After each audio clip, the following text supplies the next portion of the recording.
Presidente onorario della Lega LND Sicilia, Santino Lopresti, da poco si è concluso la presentazione del torneo delle regioni, una manifestazione che richiamerà qui in Sicilia più di 2000 presenze.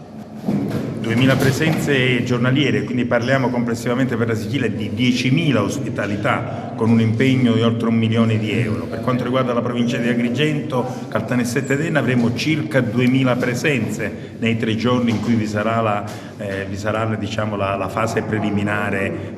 Il girone B coinvolgerà le regioni del Triveneto, perché vi sarà il Veneto, Friuli Venezia Giulia, Trento e Bolzano, quindi tutta la parte del nord-est sarà concentrata ad Agrigento e il Friuli Venezia Giulia, una regione, Friuli Venezia Giulia, sarà allocata a Enna. Però i campi che saranno utilizzati sono 3 nell'Agrigentino, Licata, Aragona e Favara, e poi abbiamo Serra di Falco e Caltanissetta, Calascibetta ad Enna. Quindi avremo in questi giorni una forte presenza di ragazzi e quindi noi siamo veramente contenti. Abbiamo coinvolto comuni grandi come Licata, come Favara, comuni piccoli come Aragona, Calascibetta, Caltanissetta è un altro comune grande, Serra di Falco, quindi abbiamo fatto un mix non solo di coinvolgimento della Regione Sicilia, quindi tutte le province della Regione Sicilia, ma anche nella scelta dei comuni abbiamo cercato di coinvolgere sia comuni grandi che comuni piccoli. Questo è estremamente importante perché è giusto che lo sport non sia solo sport, ma sia anche conoscenza del territorio,